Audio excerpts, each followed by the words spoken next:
Meus irmãos, bom dia. Estamos aqui mais um domingo para louvar o Senhor e para continuar o nosso curso da Harvest. Então, Deus seja louvado por você que chegou, por você que está chegando. E eu quero chamar já o Diógenes Nascimento, que é o nosso professor da manhã.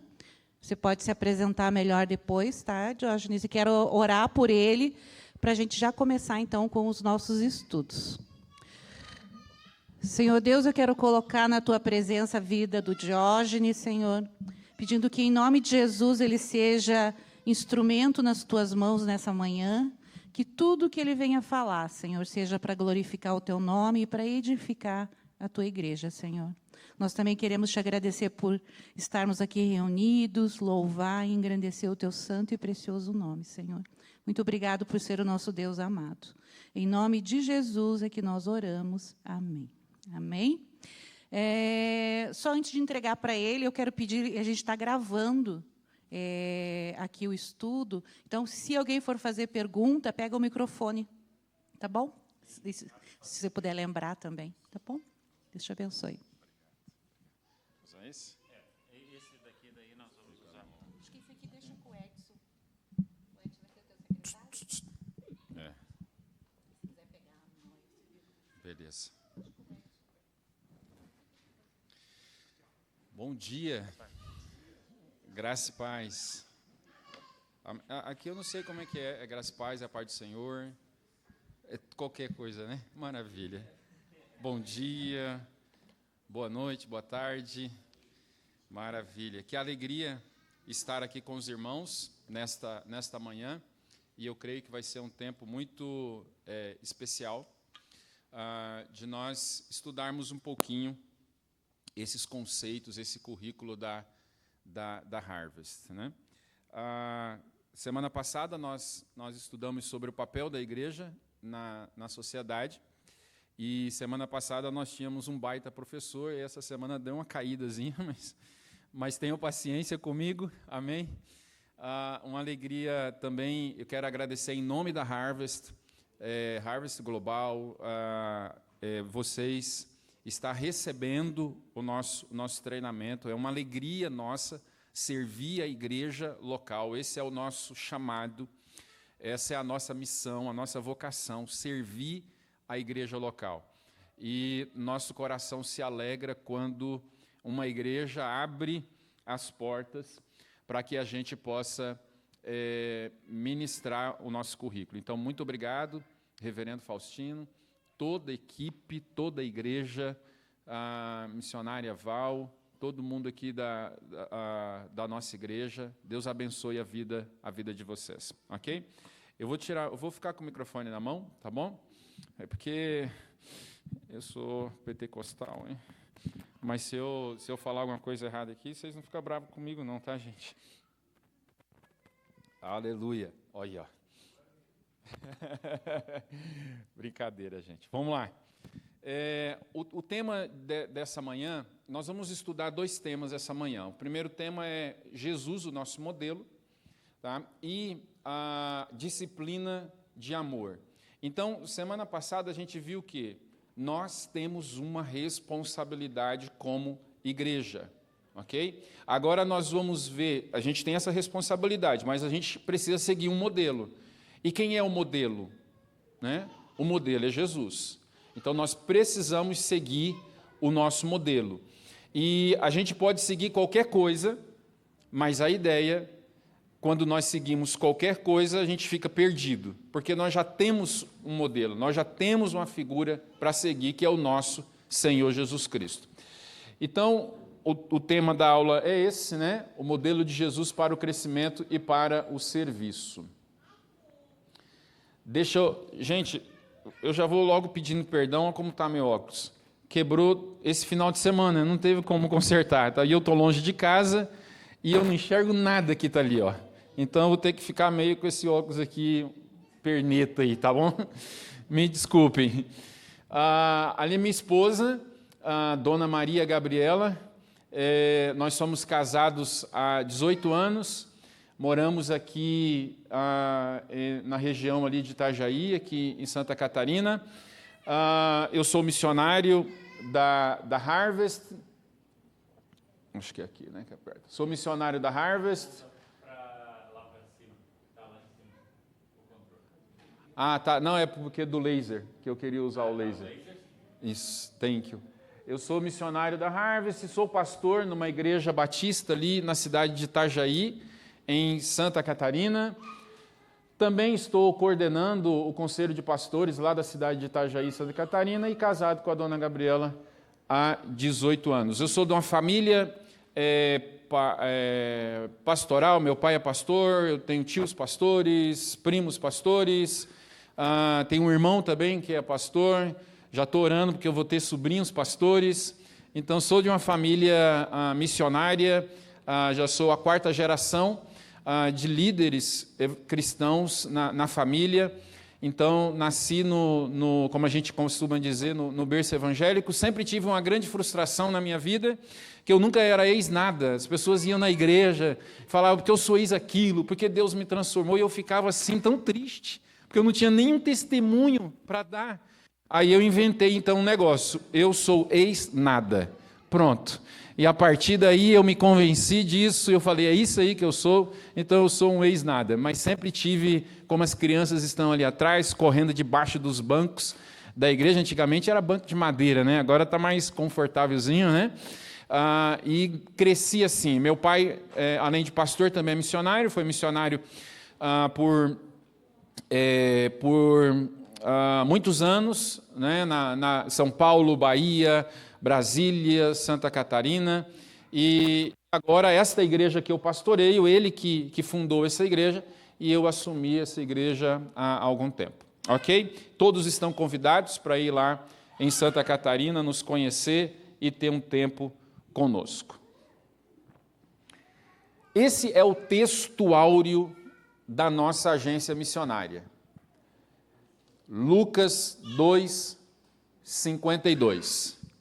E Jesus crescia em sabedoria, estatura física, graça diante de Deus e graça diante dos homens. Praticamente todas as aulas da Harvest, nós vamos ver esse texto. É a nossa base. Tá? E ali diz que Jesus crescia em 4 áreas: sabedoria, física, espiritual e social. Ok? Sabedoria, física, espiritual e social. Vamos repetir para a gente não esquecer? Sabedoria, física, espiritual e social. Vamos fazer, vocês vão depois de mim, tá bom? Sabedoria, física, espiritual e social. Então essas são as 4 áreas de crescimento e desenvolvimento de Jesus, e que nós também precisamos crescer nessas 4 áreas. O que nós vemos aqui? Qual a primeira imagem que vem à sua cabeça? Qual a primeira palavra que vem à sua cabeça vendo estas 2 imagens? Alimento. Tem uma irmã que trouxe um bolo ali, né? Agora, foi você, né? É bolo de milho? Olha só que maravilha. Quando a gente vê um pedaço de bolo, a vontade que dá é de avançar, né? É de comer. Entende? Agora, dentro da Harvest, das nossas lições, como que nós definimos essas imagens? A primeira imagem, nós definimos como o socorro. Então, o que é o socorro? É uma dificuldade imediata, entende, que nós vamos resolver o problema de uma pessoa. É uma cesta básica, é pagar uma conta de luz, é dar uma carona para ir no hospital, entende? É doar uma roupa, é doar um utensílio da casa que está faltando. Então, isto é o socorro. É aquela dificuldade imediata sendo resolvida, ok? Então, resolvemos o problema da pessoa. Mas nós não podemos parar nisso, porque senão isso se torna algo paternalista, assistencialista. Então, a pessoa sempre vai depender do pedaço de bolo, a pessoa sempre vai depender da cesta básica, a pessoa sempre vai depender de alguma coisa. Então, não tem problema nós prestarmos o socorro. Nós entramos prestando socorro. Só que a gente tem que levar essa pessoa, essa família, essa comunidade à reabilitação. E a partir da reabilitação, nós vamos levar essa pessoa ao quê? Ao desenvolvimento. É a mesma coisa que acontece. Uma pessoa está muito mal, vai para a UTI. Tem os cuidados lá na UTI. Depois da UTI, ela vai para o quarto. E depois do quarto, ela volta para casa.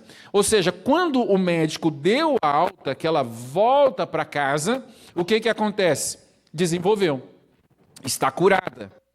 Então é isso que nós, como igreja, temos que fazer também com as necessidades que Deus coloca na nossa frente. Vamos socorrer? Vamos, mas nós precisamos levar essas pessoas para o desenvolvimento. E o que é desenvolvimento? Desenvolvimento é uma intervenção contínua, de longo prazo, que conduz as pessoas à harmonia com os propósitos de Deus. Agora, não são os propósitos da nossa igreja, ok? Não são os propósitos da Harvest, não são os propósitos da Jocum, não são os propósitos que nós definimos, são os propósitos de Deus para a vida dessa pessoa, dessa família ou dessa comunidade. Por isso que nós precisamos estar atento à voz de Deus. O que Deus está falando para o meu coração, para que eu derrame sobre esta comunidade. Então, nós estamos falando aqui de desenvolvimento. Isso é o desenvolvimento. Então, trocando em miúdos, aquela pessoa que chegou na igreja, precisando receber cesta básica, ela passa pelo socorro, ela passa pela reabilitação, e agora, o que acontece? Ela está trabalhando na igreja agora para suprir a necessidade de outros. Em vez de ela receber a cesta básica, agora é ela que está trazendo a cesta básica para que outros sejam abençoados. Ok? Então a ideia não é manter a pessoa por muito tempo naquela situação. É encontrar a habilidade que Deus já colocou no coração dela e desenvolver isso. Eu tenho um testemunho que sempre conto nessa parte. Nós, na nossa igreja, tem uma assistência social, e tinha uma senhora que sempre ia pedir comida, né? E ela tinha sempre uma história bem comovente. Minha esposa disse que contou qualquer história para mim, eu já estou acreditando, já estou chorando. Entende? Sempre eu supria a necessidade dela. Até que ela chegou um dia e contou a mesma história da outra semana. Aí o meu lado colérico assim veio à tona, e eu sentei com ela no gabinete. Senta aqui, ó. Peguei folhas de papel ofício e algumas canetas. Eu falei, eu vou ensinar a senhora a contar histórias comoventes, emocionantes, e várias histórias, porque a senhora está contando a mesma história da semana passada. Aí a senhora não consegue me convencer. Então vamos escrever umas histórias bonitas aqui, que a senhora vai falar e a pessoa vai chorar e vai te ajudar. Aí ela olhou assim para mim, não, eu não, você está me confundindo com alguém. E não sei o quê, e aí tentou contar outra história. Né? Aí o que aconteceu? Eu fui na cozinha da igreja, abri lá a despensa da igreja e falei, a senhora pode levar o que a senhora quiser aqui, o que a senhora aguentar, mas nunca mais a senhora vai ganhar um grão de arroz aqui da igreja. E vou dizer outra coisa, eu conheço os pastores aqui do nosso bairro, todos os pastores eu conheço, eu vou falar para todos eles que se a senhora chegar, não é para dar absolutamente nada para a senhora. A nossa igreja, no segundo andar, ela desceu as escadas xingando a minha geração antepassada e a futura também, xingando todo mundo, e foi embora. Uns 5, 6 meses depois, chega uma mulher na igreja e, eu quero falar com o pastor. Eu falei, oi, tudo bem? Posso falar? Aí ela falou, lembra de mim? Eu falei, não lembro, eu sou a mulher que você expulsou aqui da igreja. Eu falei, normalmente pastor acolhe, não expulsa, né? Então, mas me fala aí o que aconteceu que eu não estou lembrando. Era aquela senhora. E ela falou, você pode descer aqui? Aí eu já fiquei meio com receio, né? Aí eu desci, fui no estacionamento assim, e ela abriu o porta-mala do carro dela, cheio de cestas básicas. E eu falei, o que são essas cestas básicas? Eu vim doar para a igreja. Porque lembra daquela vez que eu saí aqui, eu saí xingando, eu falei, eu lembro, agora eu lembro, eu ouvi. A senhora xingou bastante. Então, eu cheguei em casa, eu entrei no meu quarto e fiz uma oração. Deus, eu não posso mais passar por esse tipo de humilhação. Então, significa que o que eu fiz com ela, outras pessoas já tinham feito também. Deus muda a história da minha vida. E ela disse que Deus deu uma ideia para ela começar a montar, vender churrasquinho na frente da casa dela. E aquele churrasquinho, 6 meses depois, virou um restaurante. E ela abasteceu a nossa igreja por vários meses, a assistência social da nossa igreja com cestas básicas. O que eu quero dizer com isso? Que o não também faz parte da reabilitação. Porque se eu não tivesse dito não para ela naquele momento, o que aconteceria? Ela continuaria naquela vida. Então o que aconteceu? A reabilitação. Então é isso que nós temos que fazer com as comunidades que nós trabalhamos. Lá em Romanos 12, nós temos as ideias de desenvolvimento na Bíblia. Olha só, eu estou passando bem rápido porque, por conta do nosso tempo, eu não quero estourar o nosso tempo, e então qualquer dúvida que você tiver, levanta a mão, tá? Pode perguntar. Quiser fazer alguma colocação também, fica à vontade. Depois também vocês terão esse material, entende? Para vocês revisarem e darem uma olhada. E qualquer dúvida que vocês tiverem, vocês podem perguntar para a Valquíria. Ok? Vamos lá. Ideias de desenvolvimento na Bíblia. Todos os membros da família de Deus possuem privilégios e responsabilidades. Qual é o grande problema nosso? Nós gostamos mais do privilégio do que da responsabilidade. É ou não é verdade? Tem alguns domingos, nosso culto lá na igreja é domingo, está rolando lá agora. E tem alguns domingos que eu acordo assim, numa preguiça. E aí a Gabriela, vamos, Jorge, vamos. Eu falo, me dê um motivo para eu ir. Você é o pastor da igreja, tem que ir, pronto. Esse é o motivo. Okay? Ou seja, nós gostamos dos privilégios, mas nem sempre gostamos das responsabilidades. Segunda ideia de desenvolvimento aqui. Apresentei os vossos corpos. Aqui Paulo está combatendo o gnosticismo. E o gnosticismo é aquela ideia de que tudo que é físico não presta e que tudo que é espiritual presta. Aí ele chega e buga a cabeça daquela galera dizendo assim, ó, apresente o que é físico, apresente o seu corpo como sacrifício vivo, santo e agradável a Deus. Ou seja, o que é isso? Tudo que me envolve pertence a Deus, é o corandel, viver na presença dele o tempo todo, o tempo inteiro, não apenas no domingo de manhã, ok? Não apenas no domingo, não é o dia do Senhor, não é o domingo, o dia do Senhor é segunda, terça, quarta, quinta, sexta, sábado, domingo, todos os dias eu preciso estar na presença dele, senão eu me torno apenas um crente domingueiro. Aqui domingo eu sou lindo, maravilhoso, cheiroso, mas na segunda-feira eu esqueço que eu sou crente. Então é essa a ideia que está sendo revelada aqui para a gente. Segundo, o sacrifício vivo é servir os 7 dias da semana. O morto é viver apenas no domingo. Então, quando eu vivo para Cristo apenas no domingo, eu sou um sacrifício morto. Mas quando eu vivo Cristo na minha família, quando eu vivo Cristo com a Gabriela, quando eu vivo Cristo em todas as áreas, no meu trabalho, na minha escola, na minha faculdade, o que está acontecendo? Eu estou sendo um sacrifício vivo. E isso fala muito de prioridade. Prioridade. Quais são as nossas prioridades? Isso acontece muito com nós, com a gente nós que somos pastores e missionários. Né? Qual é a nossa prioridade? Por exemplo, eu tenho a minha escala de prioridade. E a gente conversa muito em reuniões de pastores, pastoreamento de pastores. Qual é a minha prioridade? A minha prioridade primeiro é Deus. Ok? Deus acima de todas as coisas. Amarás o Senhor teu Deus sobre todas as coisas e ao teu próximo como? A ti mesmo. Pronto. Deus é indiscutível. Buscai primeiro o reino de Deus e a sua justiça e as demais coisas serão acrescentadas. Deus está antes de qualquer coisa na minha vida. Isso está definido. Agora, quem vem depois? A igreja que eu pastoreio ou a minha esposa? Quem quer me ajudar aí? A família ou a igreja? Família? Mas a igreja é de Jesus, gente. Eu não esperava essa resposta de vocês. Mas a igreja não é a principal plataforma, vocês viram isso semana passada.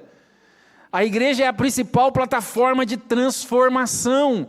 Então é Deus, a igreja e depois a família. Tem gente que ainda está discordando de mim. Parabéns, é isso mesmo. A família precisa vir antes da igreja. Então a Gabriela é a minha prioridade. Amém? E não significa que eu vou desprezar a igreja porque eu amo a Gabriela. Mesmo porque a igreja já tem um dono, a igreja já tem um marido e não sou eu. Ok? Então eu tenho a família, Deus, a família, a igreja, meus amigos, a minha parentela estendida, são os agregados, né? Sempre tem os agregados. Então eu preciso aprender a priorizar, porque quando eu aprendo a priorizar, o meu sacrifício, ele não é morto, o meu sacrifício se torna vivo, porque eu tenho que entender que a Gabriela é uma ovelha que Deus me deu para eu discipular. Ok? E assim, e é muito difícil discipular a esposa. Sabe por quê? Porque ela sabe de todos os meus defeitos. Está todo mundo me elogiando, está todo mundo dizendo, nossa, como o Diógenes é legal, como o Diógenes, meu Deus do céu, é a Gabriela. Passa uma semana lá em casa para você ver como é que ele é. Entende? Então, discipular a nossa família. Você, homem, você é o sacerdote da sua casa. Você precisa discipular a sua casa. Não é a sua mulher que tem que orar para os seus filhos, é você que tem que orar pelos seus filhos. Ah, não, isso aí de oração, círculo de oração, né? Entende? Isso aí é coisa das mulheres. Não é você, homem, que tem que reunir a sua família. Senta aqui, vamos orar, vamos ler a Bíblia. Entende? Vamos estudar a palavra de Deus. Claro que eu não estou tirando a responsabilidade da mulher aqui também, no seu papel, mas nós, homens, somos esses responsáveis. E normalmente a gente atribui isso para outros. A gente terceiriza para as irmãs da EBD. Onde é que meu filho vai estudar a Bíblia? Na EBD. Mas não é sobre casamento hoje, Diógenes, vamos lá. Não existe vocação que não seja sagrada. Deixa eu parar aqui para não sair feio na foto.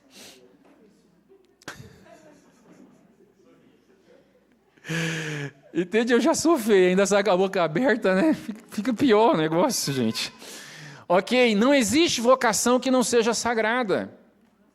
Ok? E existe algumas vocações, por exemplo, lá na igreja tem o Fábio que é advogado. Gente, o Fábio, ele toca a vida de pessoas que eu nunca vou conseguir. Ele chega em determinados lugares que eu nunca vou conseguir chegar. Ok? Então eu tenho que entender que a minha profissão é para glorificar o nome de Jesus. Este púlpito aqui, poucas pessoas vão ter acesso. Poucas pessoas vão ter acesso a este lugar aqui. Mas você tem um púlpito. E sabe qual é o púlpito que você tem? A sua profissão. Lá é o seu lugar de você pregar o Evangelho. Lá é o seu lugar de você demonstrar o Evangelho. É entender que a minha profissão precisa glorificar o nome do Senhor Jesus. Ok? Entendido aqui? Vamos lá. O sacrifício é o culto racional, né? O corandel, como eu já disse. Outra coisa muito importante aqui, quando nós trabalhamos com comunidades ou a nossa profissão a serviço do reino de Deus, eu não posso me envolver com o padrão cultural de onde eu estou. Por quê? Porque eu preciso influenciar e não ser influenciado. Ah, não, Jorge, mas todo mundo faz assim. E aqui assim, nas conversas missionárias e pastorais, a gente tinha, agora até que parou tanto por isso, mas tinha, aquele campo missionário lá, aquela igreja é cemitério de pastor, é cemitério de missionário, lá, meu Deus, lá não tem jeito, todo mundo que vai lá, volta destruído de lá. Porque nós nos acostumamos com o padrão cultural vigente. Nós temos que ter sensibilidade cultural, mas nós precisamos ter uma mente bíblica. Ok? Uma cosmovisão bíblica. Eu preciso me sensibilizar com a cultura, mas eu preciso entender que Cristo está acima de tudo isso. Amém? E qual é o resultado? Aí sim, nós vamos experimentar a boa, perfeita, agradável vontade de Deus. As mudanças vão gerar desenvolvimento. Mudar por mudar, gente, não adianta. Existem mudanças que não fazem qualquer diferença. Ok? Por exemplo, não sei se as mulheres gostam de mudar coisas em casa aqui. Entende? A mulher que não, o sofá agora não está bom aqui. Uma semana depois, aí o homem tem um dia de folga, não tem mais. Vamos trocar sofá de lugar. Vamos trocar guarda-roupa de lugar. Vamos renovar. Agora na pandemia, né? A marcenaria mesmo, meu Deus, deu um salto, né? Porque todo mundo mudou coisa em casa. Vamos mudar, vamos aproveitar. Entende? Essas mudanças, elas geram o quê? Gera o conforto aos olhos, gera um modo diferente de acontecer, precisa gerar desenvolvimento. Então, quando nós trabalhamos com a comunidade, o que nós fazemos precisa gerar desenvolvimento. O que é uma pessoa desenvolvida? Você vai responder aí para você, tá? O que é um país desenvolvido? Quais exemplos de países desenvolvidos nós temos?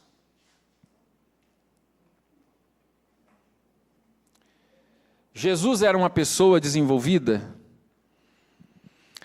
Muitas vezes, baseado nas respostas que nós damos a essas perguntas anteriores, a gente conclui que Jesus não era desenvolvido. Porque a resposta que a gente tem para desenvolvimento está ligada a dinheiro, está ligada a tecnologia, entende? Está ligado à riqueza, está ligado a conforto. Aí a gente olha para Jesus, eu acho que Jesus não era desenvolvido. Mas o que nós precisamos entender? Que Jesus viveu uma vida de adequação. O que é isso? Ele tinha tudo o que precisava para viver uma vida desenvolvida. Você e eu, anota isso aí, você e eu já temos tudo o que precisamos para viver uma vida em desenvolvimento. Você e eu já temos tudo o que precisamos para crescermos como Cristo cresceu.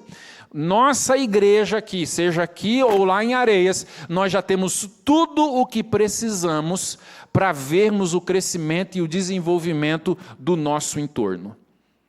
Ok? Do nosso próximo. Então nós precisamos viver uma vida de adequação. Adequação diante das circunstâncias. Porque às vezes aquilo que é conforto para você não é conforto para mim. Aquilo que é riqueza para mim não é riqueza para você. E às vezes a gente quer viver uma cópia, né? Se comparando. E às vezes a gente está usando a roupa de Saul, quando nós precisamos só de uma funda e 5 pedrinhas. Ok? Aquela roupa era para Saul, não era para Davi. Então nós precisamos viver uma vida de adequação. Jesus é o nosso modelo de crescimento e de serviço.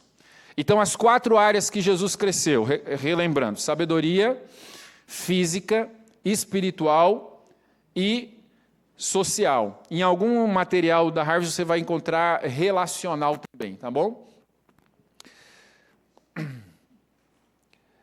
Sabedoria. Jesus foi exposto a ambientes de sabedoria em sua casa e entre os doutores da lei.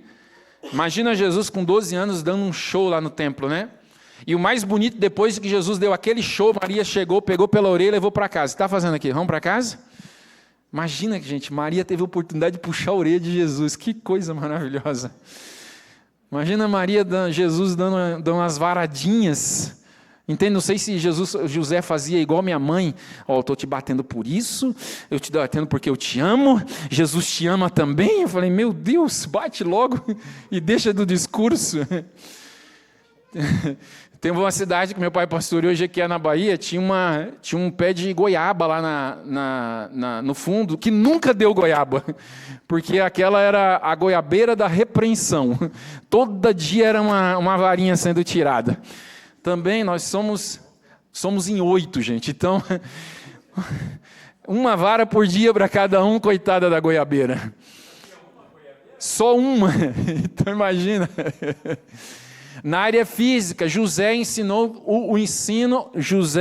Jesus carpintaria e também o cuidado da casa. Jesus era o irmão mais velho. Os irmãos mais velhos sofrem sempre. Quem é mais velho aí?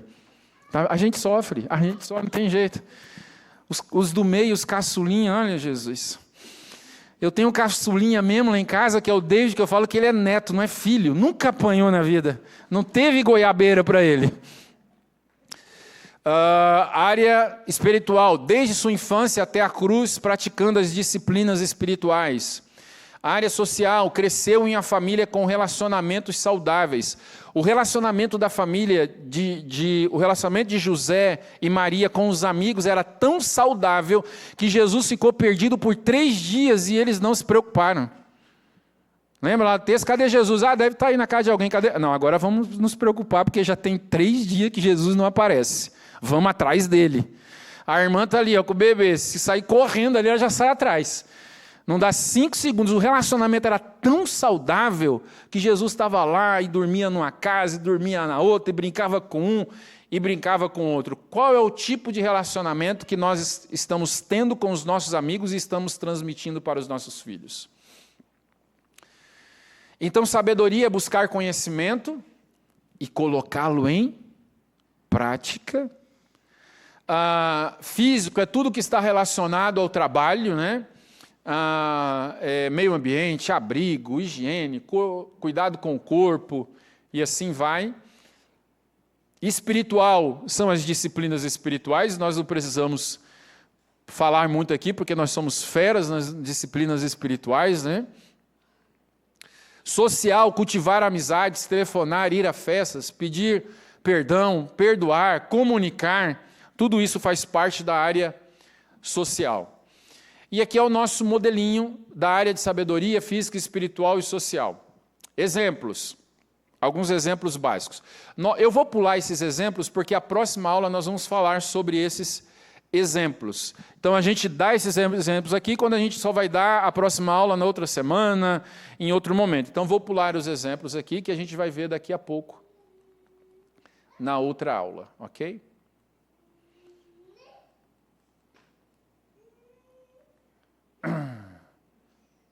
Nós precisamos atender o resumo do modelo de crescimento e desenvolvimento de Jesus. Nós precisamos atender uma mesma pessoa, uma família nas 4 áreas, para que se desenvolvam com equilíbrio, com adequação, transformação contínua, orientada pelas verdades bíblicas, ok?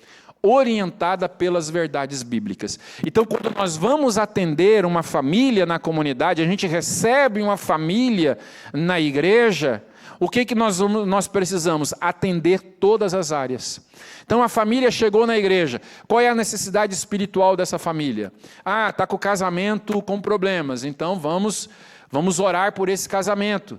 Mas nós podemos pegar uma família, um casal maduro, que tem um relacionamento saudável e conectar com essa família, para sair, para jantar, para convidar para um café, a área social. Nós podemos fazer alguma dinâmica na igreja e trazer essa família para trabalhar junto. Olha, nós temos o bazar aqui uma vez por mês, né? Qual é o sábado desse mês? Do próximo? Segundo sábado sempre. Segundo sábado nós podemos trazer essa família para servir no bazar. E a família vai ter esse momento, entende? Para estar junto ali. E ainda coloca os 2 juntos, sabe? Que é para dar o BO junto ali, para você já ficar. Porque aí também eles vão ser amáveis uns com os outros, porque está na frente dos outros. Entende? Você já vai cultivando já o amor ali. Então são as áreas sendo desenvolvidas. Pegamos um livro sobre casamento e damos de presente para eles a área da sabedoria. Então nós estamos cuidando desse casal em todas as áreas. Ou seja, e isso serve para qualquer coisa. Eu dei o exemplo do casal, mas serve para qualquer coisa. Thomas, podemos ir para o próximo.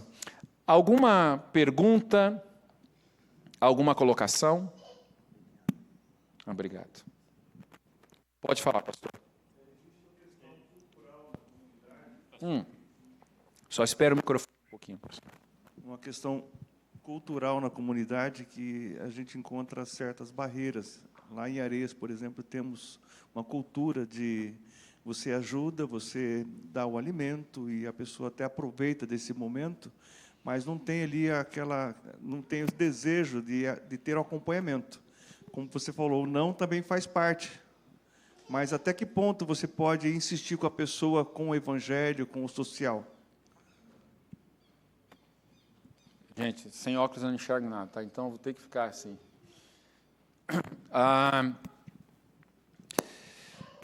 É estabelecer um ritmo, né? Eu vou contar do jeito que a gente faz lá, né? Por exemplo, essa mulher, eu fico brincando que eu chorava com as histórias dela, mas eu sabia que ela estava me enganando, né? Então, eu esperei uma oportunidade de poder confrontá-la, e a oportunidade foi a mentira. Entende? Então, na mentira dela, eu confrontei-a com a verdade. Então, essa é uma forma, porque as famílias que querem viver apenas do assistencialismo, em algum momento, elas vão falhar com a verdade. E aí, onde nós entramos. Vou dar outro exemplo bem claro. A gente fez um trabalho com uma aldeia aqui em Araquari, ali próximo de Joinville, e nós construímos uma escola, só que a contrapartida era eles construírem. Nós conseguimos todo o material de madeira, tá até lá a escola, semana passada eu fui lá visitá-la, hoje está melhor do que nós deixamos. E nós, para ajudar no processo, uma outra aldeia tinha uma motosserra. E aí eles falaram, tem uma aldeia que tem uma motosserra, será que não dá para a gente ir lá buscar esse motosserra para agilizar? A gente, claro, pegamos o carro e fomos. Pegamos o motosserra estava com defeito, levamos para consertar o motosserra. É tão legal essa história que a gente até lembra o valor, foi R$66 o valor do conserto. Beleza, nós saímos dali de Araquari, fomos para Camboriú, que dá mais ou menos 90 quilômetros. Quando nós chegamos lá, nós recebemos o telefonema da aldeia. Ligou para um membro da nossa equipe, que é o Cefas. Cefas, o pessoal lá falou que a motosserra é R$150 por dia o aluguel. E eles só podem emprestar para a gente por 10 dias, então você já tem que mandar logo os R$1.500. Aí o Cefas, ele é Cefas mesmo. Ele é Pedro mesmo. Na hora, eu não pude voltar, mas ele falou, eu vou voltar agora. E ele pegou e voltou, pegou a motosserra, levou na aldeia novamente, na outra aldeia, e aí o cara que emprestou a motosserra não veio a esposa dele para conversar com o Cefas. O Cefas falou, a senhora, com todo respeito à senhora, eu não tratei com a senhora, eu quero falar com o seu marido. E se quiser eu vou entrar lá. Falei, o Cefas está querendo entrar e não voltar mais. Entende? Vou lá. E ele confrontou o cara, falou, você faltou com a verdade, eu estou devolvendo a sua motosserra e você me deve R$66, que foi do conserto. O que nós confrontamos ali? A mentira. Porque a gente não sabe se eles combinaram isso antes. Talvez nunca vamos saber disso. Se foi um combinado entre eles ou se foi só o outro cara lá que aproveitou da oportunidade. Ou eles falaram, não, vamos fazer assim, depois a gente pede, eles dão dinheiro para a gente. Entende? Ou seja, nós confrontamos a mentira. Nunca mais aconteceu nada parecido. Ok? Nesse sentido. Então, quando a gente percebe a mentira, a gente vai com o confronto. E aí a pessoa ela vai se render, ou ela vai se arrepender, ou ela vai embora como aquela mulher. Entende? Então, um ponto é esse. Outro ponto que a gente pode fazer é o acompanhamento. Acompanhar essas famílias. ter alguém do time, da igreja, para fazer visitas regulares, para entender o porquê que essa família sempre está naquela situação. O problema é acomodação, o problema é falta de profissionalismo, o problema pode ser depressão, pode ser opressão, alguma coisa. Aí a gente vai identificar e começar a apresentar outras oportunidades para essa família.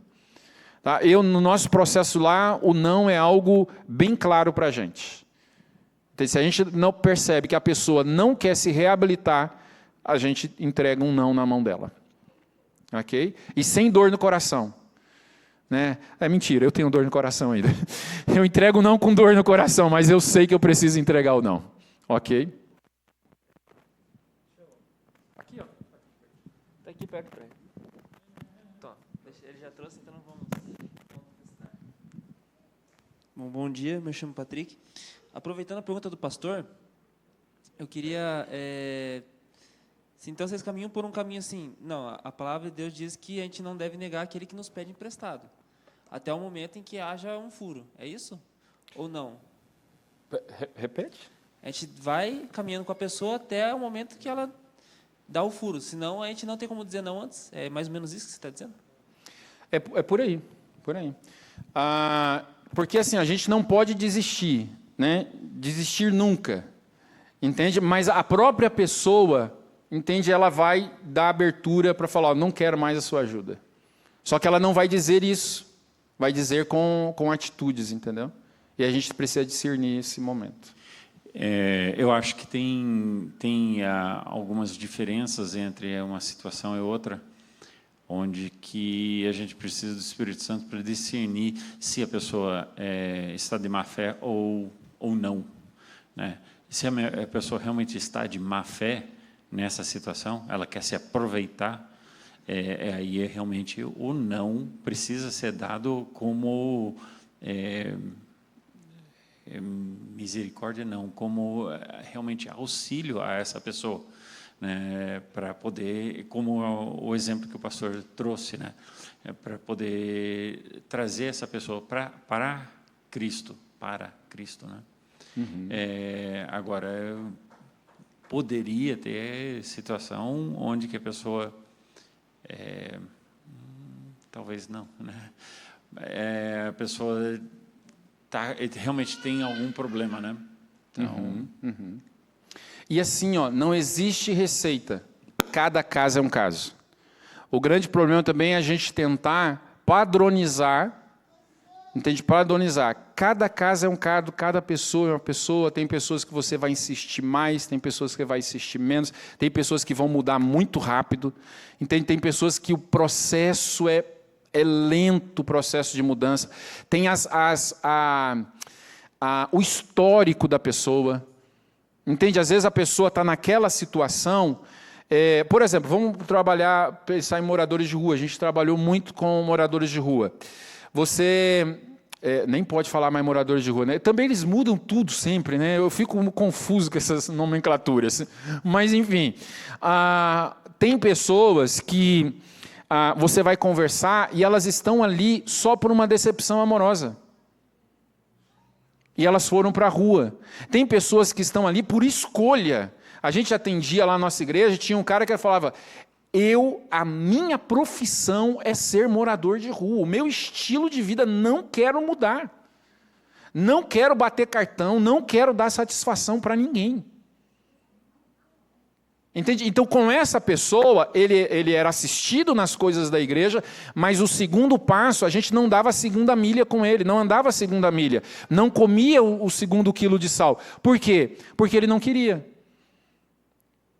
Entende? Mas teve outras pessoas que nós levamos para o paciente de recuperação, pagamos coisas, fizemos e acontecemos, e as pessoas estão vivendo hoje. Um exemplo é o Jonas, hoje é ele quem lidera todo o projeto. Então, quem liga para mim hoje, para qualquer coisa, estou precisando de uma casa de recuperação, cara, não é comigo, é com o Jonas, já dou o telefone. Ele passou todo o processo, entendeu o processo, foi recuperado, e hoje ele está mais ou menos há uns 10 anos, entende, livre e está trabalhando exclusivamente com isso. Ok? Mais ou menos então, assim. Essa pessoa depende... Para a janta, ela decidiu depender de pedir comida. Isso. E assim, gente, não falta. Não falta comida, entende? Não falta quem dê. Nós somos generosos, eles vão encontrar em algum lugar, entende? E se não vão encontrar é porque é da própria situação deles mesmo. Tá? Se te der esse microfone, o Brian briga comigo, é o tamanho dele. Só uma colocação aqui. Tem um livro de um pastor batista, Iago Martins. O nome do livro é Máfia dos Mendigos. É um livro muito bom, pela editora Dois Dedos de Teologia. O pastor Iago Martins, ele viveu em situação de rua. Ele é um pastor batista, só que para escrever esse livro, ele se colocou em várias situações como pessoa em situação de rua, para entender o que está por trás disso. E esse livro me trouxe muito clareza. Eu já tinha estudado um pouco sobre esse assunto, que existe um sistema, existe uma máfia por trás de muitas organizações, várias organizações, que para essas organizações ter subsídio e ter finanças, precisa de pessoas em situação de rua. Então, muitas dessas organizações não têm a finalidade de resgatar essas pessoas em situação de rua. Já trabalhei também com pessoas em situação de rua. Grande maioria está lá por quebra de relacionamento e porque quer. Porque por dores na alma, não é porque não tem casa. E a maioria se tornou viciado em droga lá na rua. Então, é isso que nós entendemos. Resumindo aqui, pastor Diógenes, não é não ajudar, mas ajudar com sabedoria para realmente resgatar. Quando alguém está em uma situação dessa e você continua só dando recurso, nós chamamos de cronificar a doença. Você não está ajudando. Você está ajudando ele, na verdade, a ficar mais doente ainda. E a proposta do Evangelho é o quê? Resgatar. Máfia dos Mendigos, do Iago Martins.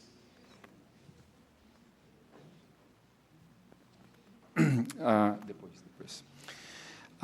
Outro livro bom também é Quando Ajudar Machuca. É um livro muito bom, se vocês quiserem anotar aí. Quando Ajudar Machuca.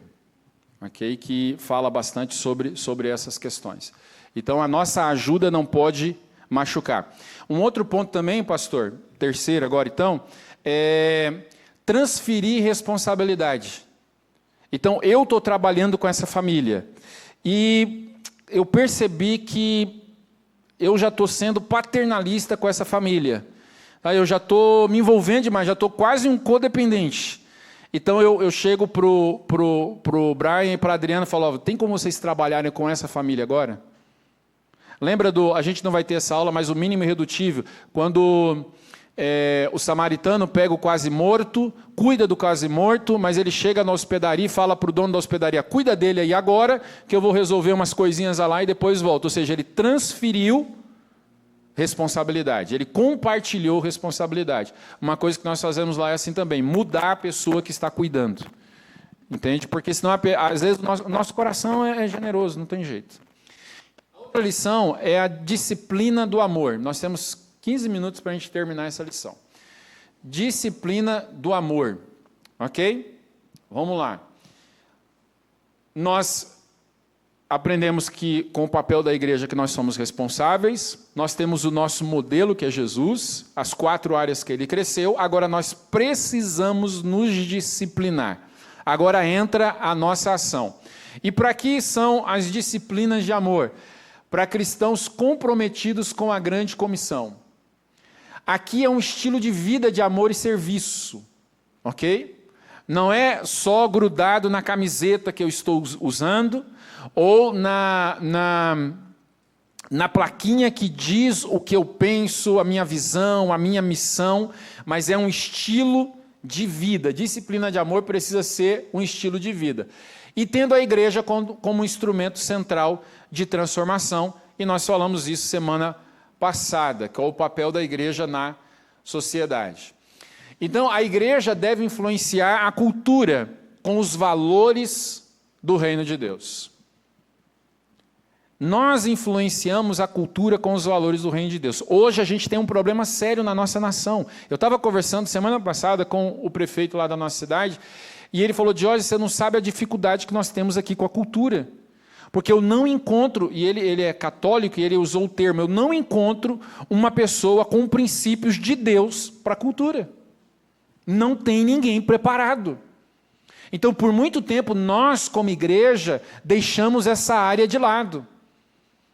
Entende? E as pessoas sem princípios, as pessoas com agenda progressista tomaram conta da cultura. E a gente vê aberrações hoje, entende, na cultura. Nós precisamos influenciar a cultura a partir dos princípios bíblicos, que é viver uma vida, e começa com uma vida de coerência. Começa com uma vida de coerência. E o que é uma vida de coerência? Viver o que prega e pregar o que vive. Já começa assim, com um exemplo. Eu me lembro, na minha época de moleque, as pessoas iam na igreja, os empresários iam na igreja falar para o meu pai: pastor, não tem um crente aí desempregado porque eu estou precisando lá na minha empresa. Por quê? Porque crente não enrolava, crente não mentia, crente não faltava, crente não saía antes do horário, crente não levava material para casa da empresa, crente fazia o trabalho com excelência. Hoje eu tenho amigos empresários que dizem: Diógenes, não quero crente na minha empresa. O que é isso? Mau testemunho. A grande disparidade do evangelho é o que eu prego no domingo e o que eu vivo na segunda-feira. Então começa pelo exemplo. Na Harvest, nós propomos 3 níveis de prática, ok? 3 níveis. Primeiro, disciplina de amor, que é individual.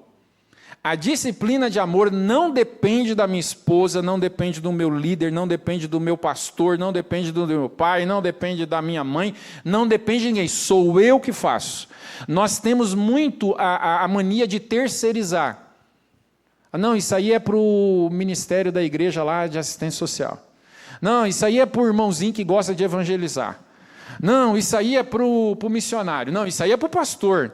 Pastor que faz isso. Não existe mais o pastor 007, amém? Aquele que faz tudo sozinho, não existe esse pastor. Ok? Todos nós temos, lembra? Todos nós temos os mesmos privilégios e as mesmas responsabilidades. Então, disciplina de amor é individual. Projeto Semente é em grupo. Nós vamos estudar nos próximos domingos aí Projeto Semente. E a igreja como janela. É quando algo começa pequenininho, é disciplina de amor. Aí ele ficou grande, ficou um pouquinho maior, aí é Projeto Semente. E daqui a pouco ele toma o espaço da igreja, então ele vira um departamento da igreja. Então é a igreja como janela, já é algo que não tem nada a ver com quem começou. Lembra que eu falei do Jonas aqui, que está lá assumindo todas as demandas com essa questão de centro de recuperação? Mas começou com o Guilherme fazendo uma disciplina de amor. E aí eu não tenho tempo para contar toda a história aqui para vocês, mas agora culminou com o Jonas. Ou seja, o Guilherme nem está mais envolvido no projeto, nem eu estou envolvido diretamente no projeto. Então virou algo que é uma janela da igreja, onde a igreja pode olhar a comunidade e a comunidade pode enxergar a igreja. Então o que é uma disciplina de amor? É uma ação pequena, é uma ação que é rápida e é simples, realizada por mim, realizada pelo Diógenes. Nossa, eu tenho uma ideia maravilhosa para o Edson fazer. Edson, eu quero que você faça uma disciplina de amor com o pastor Faustino. Entende? Olha, eu tenho uma ideia aqui, pastor, meu Deus, vai revolucionar. Mas é para alguém fazer, tá, pastor? Não é para eu fazer, não. Entende? Eu que faço. Disciplina de amor sou eu que faço. Usando os meus recursos. Nossa, eu tenho uma ideia maravilhosa. Cadê o tesoureiro da igreja para me dar dinheiro? Usar o meu recurso, ok? Recurso interno, não recursos externos. Para demonstrar o amor de Deus. Isso é uma disciplina de amor. Simples, rápida, feita por mim, com o meu recurso, para um único objetivo: glorificar o nome do Senhor Jesus. Entendido aqui? Agora, daqui a pouco, na prática, a gente vai conseguir entender melhor. Não é sentimento, não é bondade espontânea, é decisão disciplinada. Ai, acordei sentindo de fazer algo legal por alguém. Às vezes a gente quer pegar no pescoço da pessoa, não é fazer nada legal. É ou não é verdade? Mas aí eu disciplino meu amor e digo, não, preciso amar essa esposa maravilhosa que Jesus me deu. Aí eu olho para ela, que coisa linda. Entende? Amar o meu vizinho perturbado, o meu patrão abençoado, o meu empregado que só falta, e eu preciso amar. Ou seja, é disciplina, é obediência aos mandamentos do Senhor. Não é sobre sentimento, não é sobre sentimento, é sobre decisão disciplinada. É obediência. 6 passos da disciplina. Primeiro, eu preciso orar, eu preciso ouvir as ideias do Espírito Santo, e sempre nós precisamos ouvir as ideias do Espírito Santo. Segundo, identificar a necessidade. Terceiro, agir. Quarto, refletir e tomar nota. 5, preparar para as surpresas de Deus. E 6, prestar contas e revisar o que eu fiz. Então, orei, identifiquei, tomei a ação, depois eu vou refletir. Será que deu certo? Será que deu errado? Será que eu preciso melhorar? Porque às vezes a gente acha que por fazer o bem, aí eu vou fazer o bem para alguém, a pessoa tem que receber e pronto. Às vezes a pessoa não vai receber bem o seu bem. E como que eu fico mal? Não, eu tenho que ficar bem, se a pessoa não recebeu o meu bem, tão bem assim como eu imaginava. Ok? Às vezes a gente tem uma ideia, não, porque nós vamos ajudar, então a pessoa tem que receber a minha ajuda. A gente tem a síndrome do Messias, né? Querer abraçar o mundo, resolver o problema de todo mundo, e não é assim que funciona. Preparar-se para as surpresas de Deus. Nem sempre vai acontecer do jeito que eu planejei, mas Deus está no processo.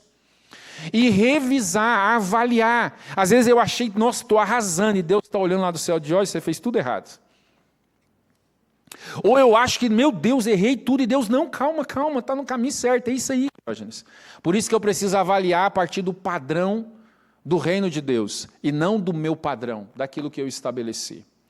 E prestar contas, é importante conversar com alguém sobre as minhas disciplinas de amor. E aqui nós temos a nossa tabela da disciplina de amor. Vamos lá, as áreas, relembrando as áreas. Sabedoria, pode entregar para a galera, por gentileza. Sabedoria, qual é a próxima ali? Física, qual é a próxima? Nossa, qual é a próxima? Oh, vocês estão bons demais, gente. Então, as 4 áreas. E agora nós vamos aprender o contexto. Qual é o contexto dessas áreas? Pessoal, ok? Então, eu faço disciplinas de amor nessas 4 áreas. Para mim, aqui é ser bem egoísta, tá? É o egoísta santo aqui, tá bom? Eu fazer para mim, porque às vezes a gente também faz para um monte de gente e esquece da gente. O texto é claro, amar o Senhor Deus sobre todas as coisas e ao teu próximo como a ti mesmo. Entende? Eu não faço para as pessoas para eu me sentir valorizado. Eu não faço para as pessoas para eu ser aplaudido. Eu faço para as pessoas porque eu já estou bem comigo mesmo. Amém?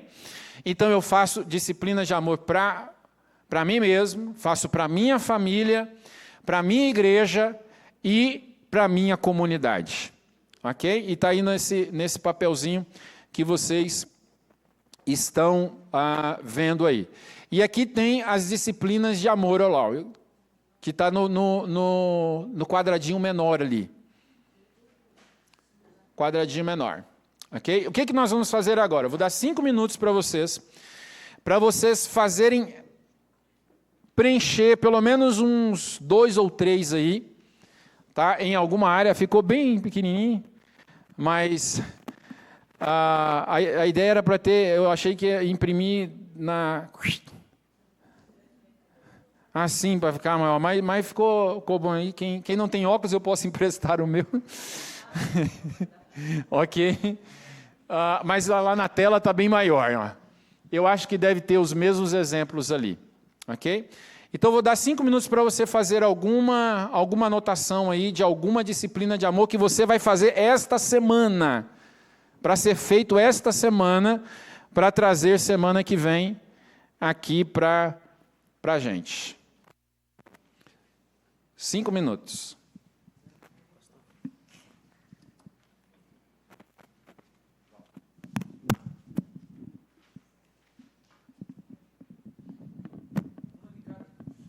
Pode ser uma de cada. A ideia é que você preencha todas depois. Não vai dar tempo agora, mas pode ser uma de cada.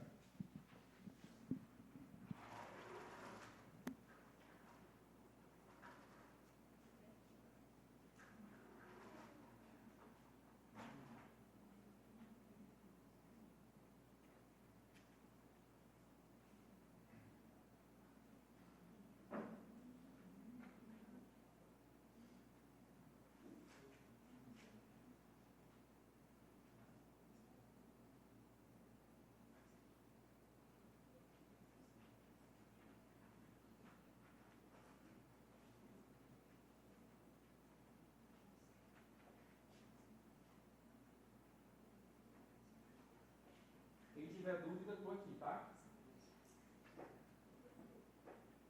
Gostou de ajudar em casa? Eles gostam dessa. Você pode ler lá cada um? Posso ler. Não está muito... Você escolhe.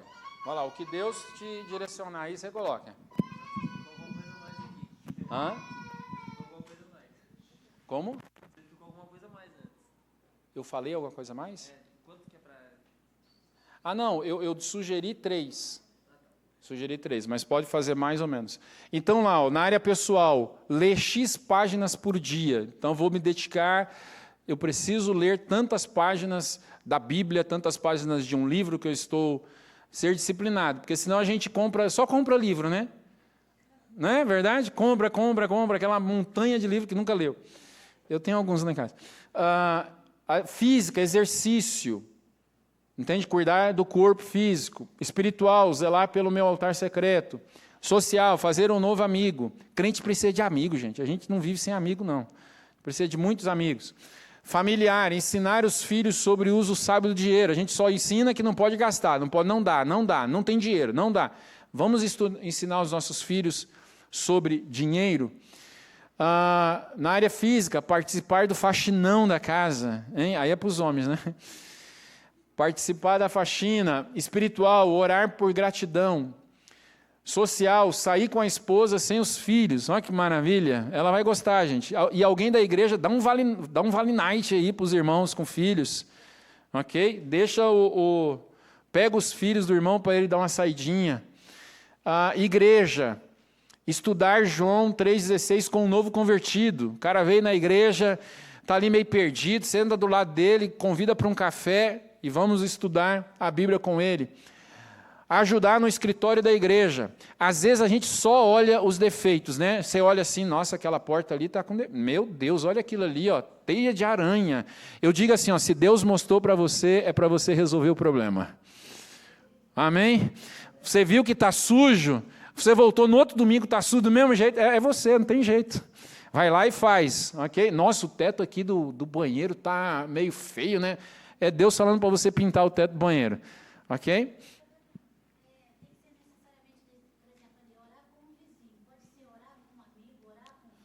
Não, isso aqui é só exemplo. É só o exemplo. Pode ser até orar com a sogra também, não tem problema. Eu parei onde? Na igreja, né? Ajudar no escritório da igreja. Espiritual, orar pela liderança da igreja, mas poderia ser orar pelos jovens, orar. E aqui é oração específica. Passear com a família da igreja. Chegou alguém na igreja, uma mãe, que ela é solteira, vou passear com os meus filhos, eu convido, vamos comigo para os seus filhos estarem com a gente também, ter um tempo de comunhão, e aqui em Curitiba nós temos um monte de parques, né? Dá para a gente fazer isso. Comunidade, visitar uma instituição e oferecer ajuda. Gente, a gente buga quando a gente chega num CRAS da vida e fala, estou aqui para ajudar. O cara vai olhar, meu Deus, como assim ajudar? Todo mundo vem aqui para pedir ajuda. Então, ajudar em alguma coisa, no posto de saúde, próximo da igreja ou da minha casa. Recolher o lixo no parque enquanto eu estou caminhando. Às vezes a gente está jogando lixo, né? Orar com o vizinho, área social, jogar futebol com os pais dos amigos do meu filho. Olha, nós temos aqui na igreja um espaço que a gente pode fazer isso. Convidar os nossos vizinhos para vir aqui jogar futebol, mas futebol de crente, né, irmão? Não vai xingar não, hein? Estou aqui para mais dúvidas.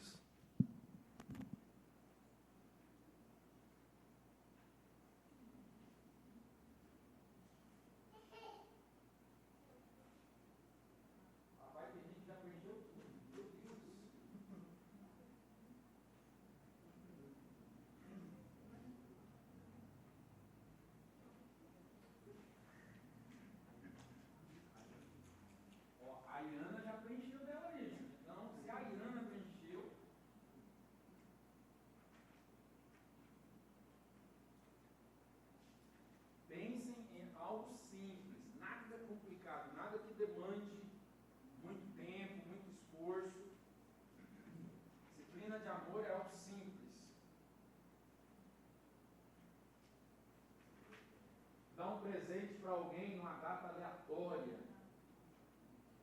A gente sempre dá presente em datas comemorativas, né? Imagina você chegar com um buquê de flores em casa, homem, essa semana. Eu acho que elas vão gostar, não, porque ninguém se manifestou. Você fez essa semana? Maravilha! Parabéns! Quantos anos? 37 anos de casamento. 36. Ele deu um olhar. A irmã Adriana Nogueira. 36 anos. Mesmo. 1 minuto.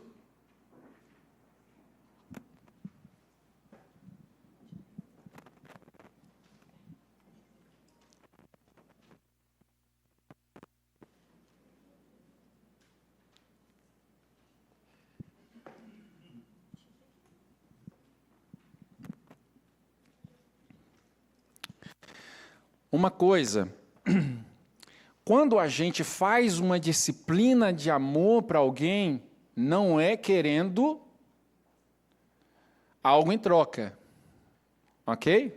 Eu vou contar porque tem a disciplina de amor e tem, sei lá, a indisciplina de amor, tá? Vou contar uma indisciplina de amor. Uma vez eu comprei umas flores para a dona Gabriela, e das flores que ela gosta, né? E eu cheguei em casa com aquela coisa bonita, né? Entreguei para ela aquela coisa bonita, e ela olhou assim, olhou para mim e falou, obrigado.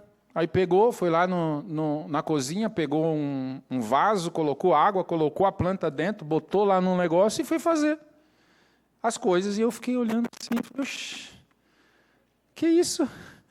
Não vai grudar no meu pescoço, falar que eu sou o melhor marido do homem, me levar para o altar do sacrifício, se é que me entendem? E que isso? Entende? Eu fiquei frustrado. Então, aí a pergunta é, eu fiz a disciplina de amor para ela ou para mim? Entende? Eu estava fazendo para mim. E eu preciso fazer para o outro. Então, a reação do outro não pode me decepcionar ou me frustrar. Porque eu estou fazendo para abençoar a pessoa, não para eu ser elogiado, abençoado, para bater palmas, ok? Olha só, olhem aqui para mim. Vocês preencheram. Tentem executar essa semana, tá? Tentem executar essa semana. E na próxima semana, vou deixar um trabalho para quem vai dar aula na próxima semana. Na próxima semana, nós vamos ter um tempinho de uns 5 minutos no início para você compartilhar algo que você fez. Tá? E não se espante, é simples mesmo assim. Não complique o negócio. Tá? Disciplina de amor. E você vai fazendo até que se torna algo, um estilo de vida para você. Amém? Nós temos 1 minuto. Tem alguém que quer fazer alguma colocação, alguma pergunta?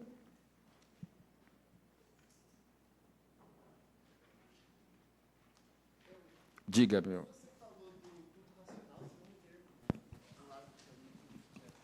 Corandel. Corandel. É viver, como é? Viver diante de Deus, diante da face de Deus o tempo inteiro, em todo momento. Mas eu vou te dar uma dica. Tua disciplina, vamos lá. Esqueci teu nome. O Bruno, tua mãe falou, eu tinha esquecido. Ó, Bruno, tua mãe falou que tu é bonito, tá? Porque ela olhou para mim e achou que era você. Olha só, o Bruno tem uma disciplina de amor para fazer essa semana. O Bruno vai pesquisar o que é corondel, vai imprimir e trazer no próximo domingo papeizinhos e entregar para todo mundo na igreja. Isso é a disciplina de amor do Bruno, ok? Vamos agora classificar. Qual é a área? Qual é a área dessa disciplina de amor do Bruno? Igreja e sabedoria. Ok, vamos lá. A área, vamos começar pela área. Ele falou sabedoria. A nossa irmã do bolo falou social. Quem mais quer mudar aqui? Alguém acha que é espiritual? Alguém acha que é físico? Então estamos entre sabedoria e social. Qual é o contexto? Igreja? Comunidade? Igreja? E agora, não é família, não é pessoal, não é ele que está fazendo? Como ele vai estar resolvendo uma dor, talvez seja igreja e físico ainda. Igreja e físico? Olha aí. Então vamos resumir porque o nosso tempo acabou. Na verdade, o contexto é a igreja mesmo, porque ele está fazendo para a igreja.